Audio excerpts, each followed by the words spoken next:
Good afternoon, everyone. Before I begin, let me extend my heartfelt condolences, sympathies, and prayers to our former colleague, Liz Cheney, to Mrs. Cheney, and to the entire Cheney family on the passing of Vice President Dick Cheney.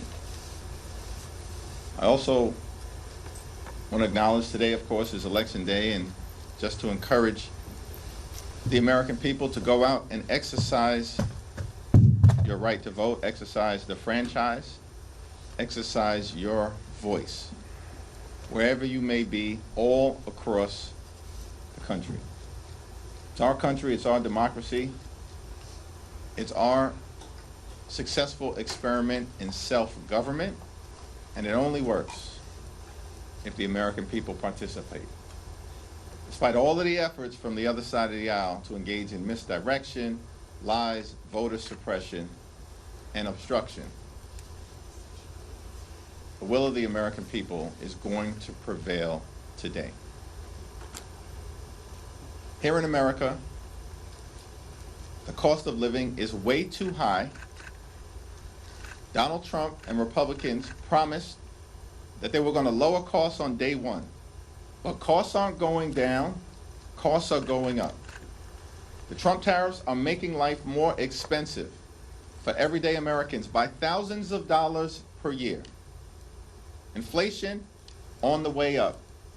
Grocery costs, way up. Housing costs, way up. Child care costs, way up. Electricity prices through the roof, and the American people know it. That Donald Trump and Republicans have failed to make their life more affordable. And now in the midst of this 35-day Trump-Republican shutdown, Republicans refuse to extend the Affordable Care Act tax credits, which is going to result in tens of millions of Americans experiencing dramatically increased premiums, co-pays, and deductibles. In some cases, everyday Americans, working class Americans, and middle class Americans are going to see their health insurance premiums increase by $1,000 or $2,000 per year because of the Republican refusal to extend the Affordable Care Act tax credits. Donald Trump and Republicans in the House and the Senate have failed the American people, and the American people know it. Democrats will continue to fight to lower the high cost of living, to fix our broken healthcare system, and to clean up corruption. In the Congress, in the courts, and certainly as it relates to Donald Trump and his administration, the most corrupt administration in American history. We want to reopen the government. We want to find a bipartisan path forward toward enacting a spending agreement that actually makes life better for the American people, that lowers costs for the American people, as opposed to the Trump economy where things are getting more expensive by the day. And of course, we have to decisively address the Republican healthcare crisis that is crushing the American people all across the land. Questions? We hear there's a little bit of a falling next year in the Senate on this. We don't know what that means or what that would look like. But considering the exercise that Democrats have not been through enough, how much skepticism is there between House Democrats on any sort of an agreement that would come over from the Senate? We said from the very beginning that we will evaluate in good faith any bipartisan agreement that emerges from the Senate, reopens the government, makes life better for the American people, and decisively addresses the Republican health care crisis. Until we see details, we're not in a position to do much more than that. Are you more optimistic than you were based on what you're hearing next week? We're in the middle of a 35-day government shutdown.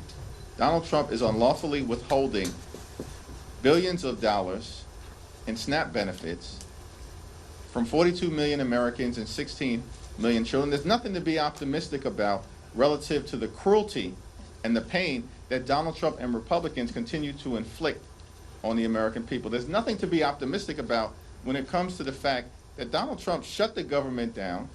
They're forcing hundreds of thousands of people to be out on furlough or to work without pay. They refuse to address the healthcare crisis that Republicans have created. In a year where they enacted the largest cut to Medicaid in American history, hospitals, nursing homes, and community-based health centers are closing because of Republican policies all across America. The country is facing the possibility of a $536 billion cut to Medicare at the end of the year if Congress doesn't act.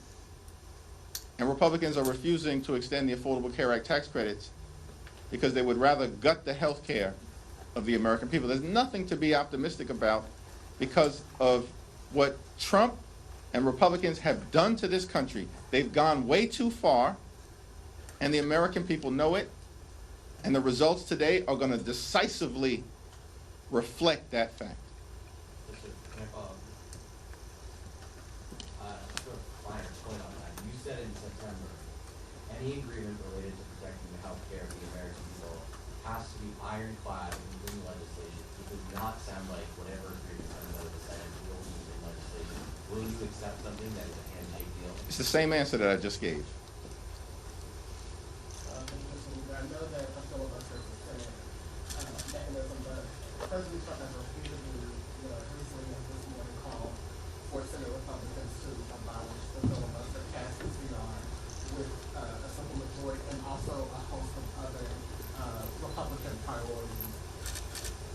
You criticized him for not inviting the legislative leaders to the White House to negotiate. What are your thoughts about him continuing to call for the abolishing of the filibuster within the context of his unwillingness to negotiate? Does that indicate to you that he has no interest in sitting down with not only his legislative leaders, but you and Leader Schumer? Well, Donald Trump has taken a my way or the highway approach to his presidency from the very beginning, and he's used to Republicans simply bending the knee to him.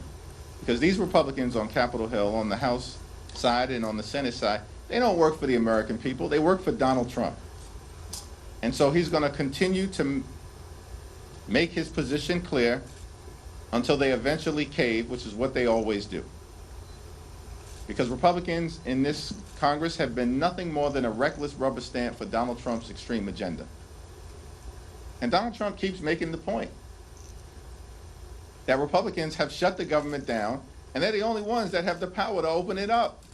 Republicans who have complete control of the House, the Senate, and the presidency. Republicans who are the ones who passed the one big ugly bill without a single Democratic vote. We strongly oppose their one big ugly bill. They passed it on their own because they have complete control of government.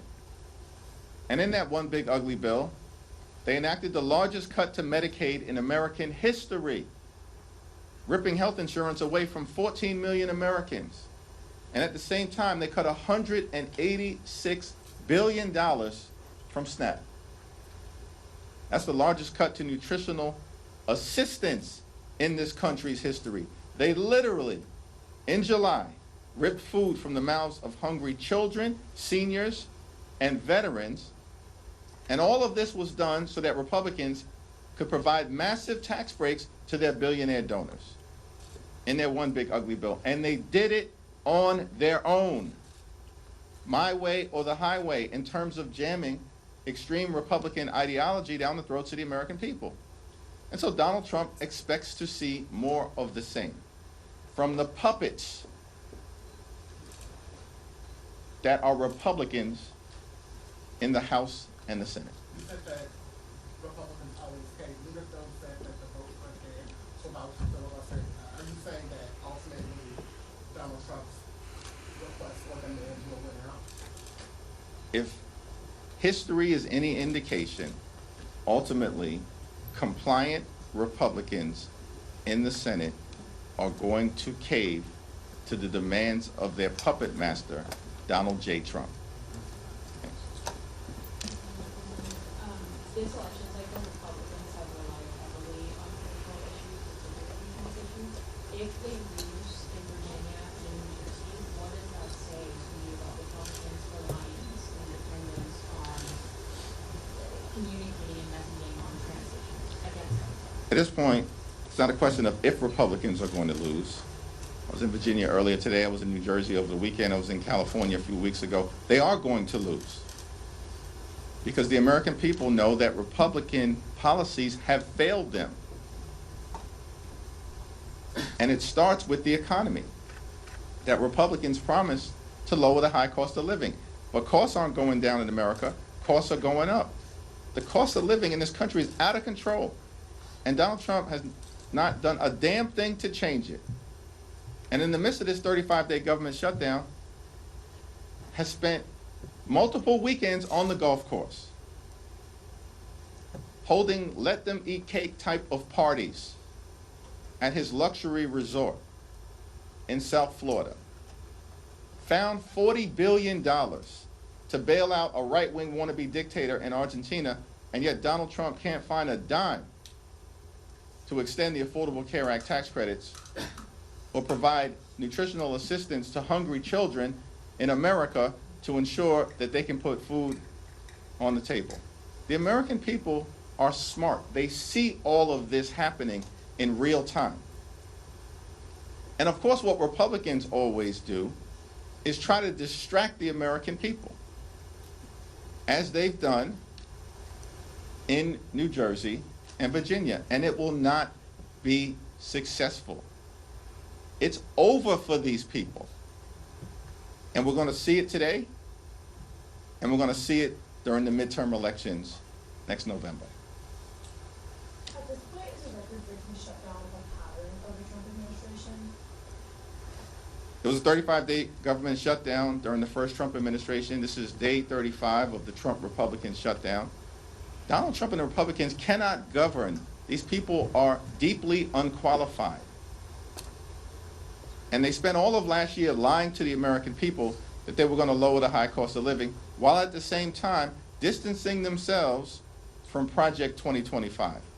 But they've spent all of this year doing nothing to lower the high cost of living. In fact, costs are going up, not down, while they spend all of their time, Republicans spend all of their time implementing the extreme, toxic Project 2025 agenda, including, by the way, as part of Project 2025, ripping away nutritional benefits and SNAP from the American people. I think that's on page 300 or so of Project 2025. Shutting down the federal government, agency by agency by agency, part of Project 2025.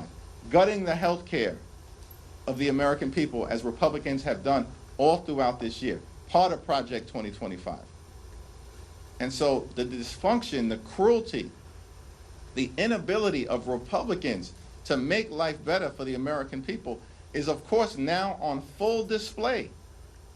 And Republicans can't blame anyone other than themselves, because they have complete control of the House, the Senate, and the presidency.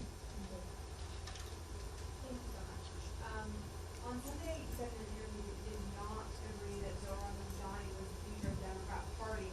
I'm just wondering, do you believe that a Democrat Party embrace of socialism would hurt the party's chance next November? And will there be a Democrat pivot away from Mamdani and more towards the center following today's election?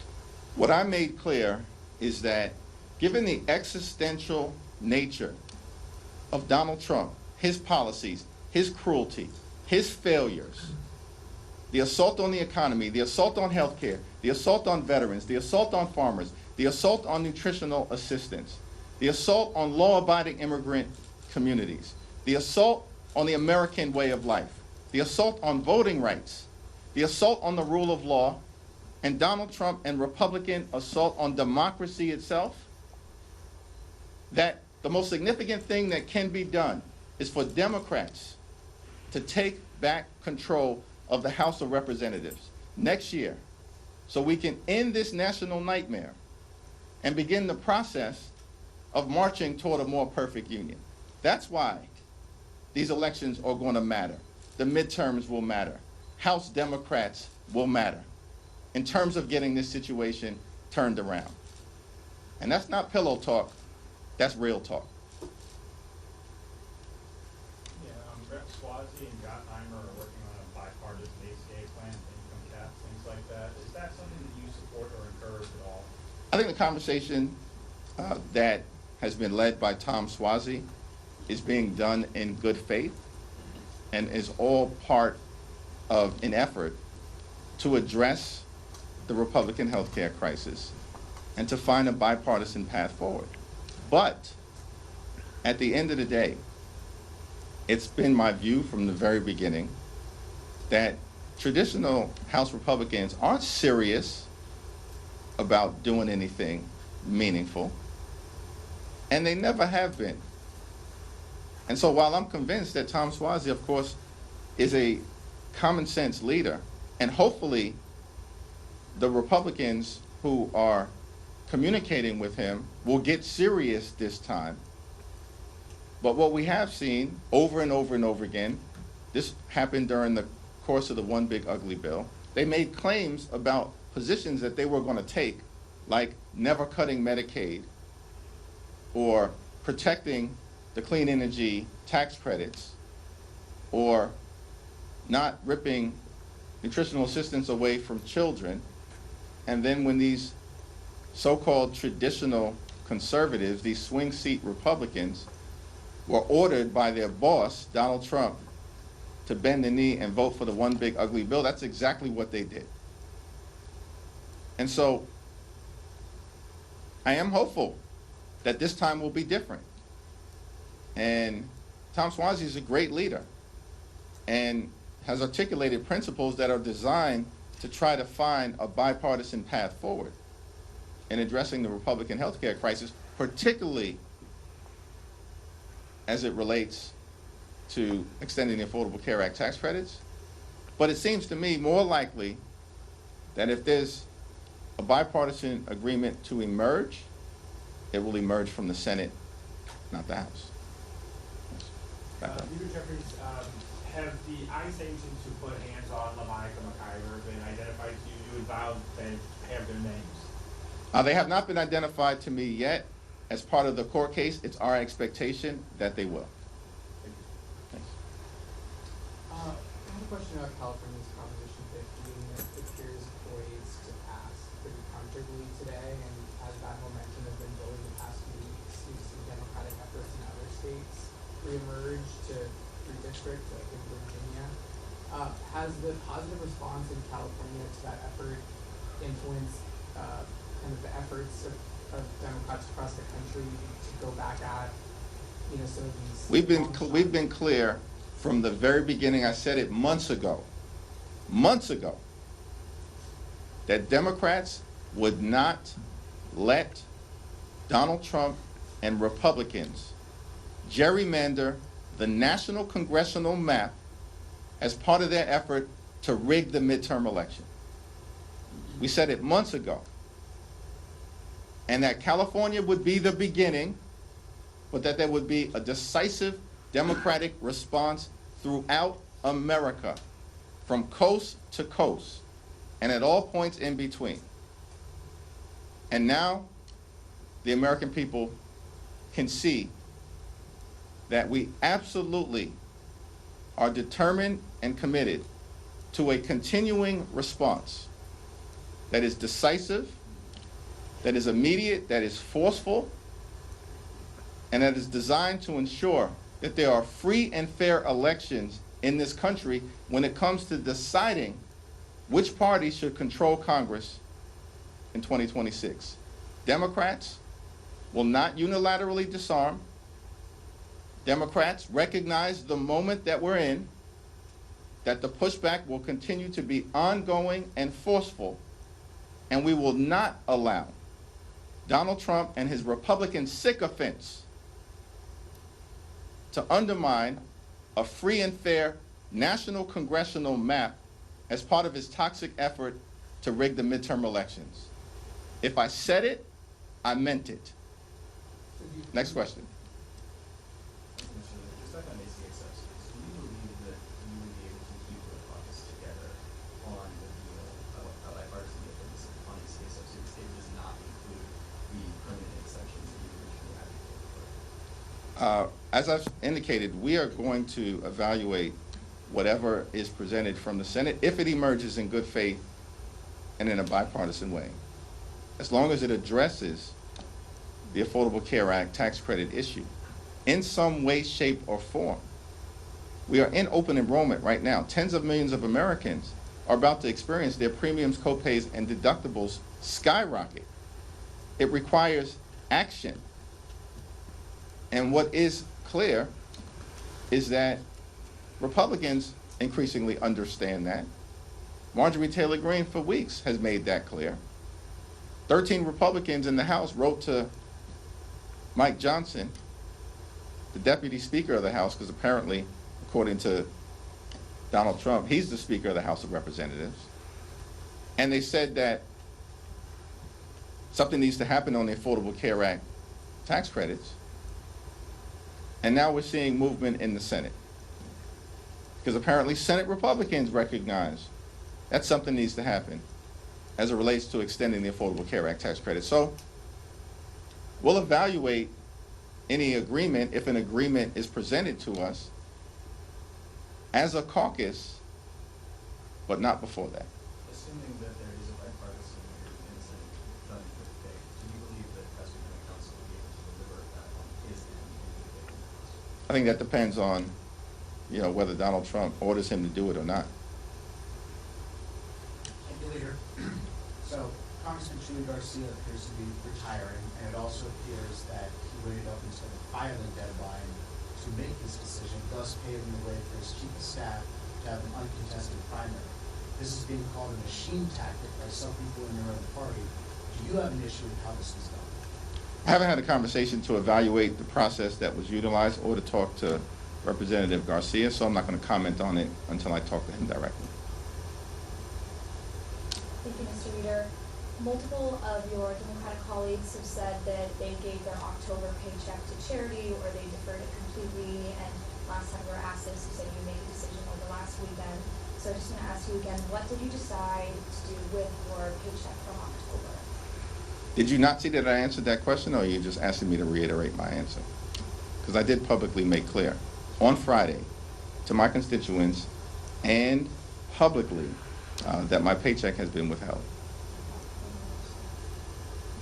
Mr. Leader, Secretary Duffy said today that this shutdown drags into next week. There's a possibility that the FAA could be closing parts of U.S. airspace because of the lack of controllers, and then just in the last hour or so there's ground stop at Reagan National because of the security threat. How could major aviation issues affect your calculus or anyone's calculus up here when it comes to the shutdown? Well, Duffy needs to start acting like a transportation secretary and stop trying to pretend to be a reality show TV star. Because at the end of the day, it's the Republicans who shut the government down. Donald Trump repeatedly has made that clear. They're the ones who have the power to reopen it. And as Democrats, we've said, this Trump-Republican shutdown is causing great harm and pain to the American people, and it does threaten aviation safety. But Donald Trump has spent more time over the last 35 days talking to Hamas and the Chinese Communist Party than he has talking to Democrats on Capitol Hill to reopen the government, Democrats on Capitol Hill who represent half the country. And we continue to be clear. We will sit down with our Republican colleagues anytime, any place, in order to reopen the government, protect the American people, find a bipartisan path forward, and decisively address the Republican health care crisis.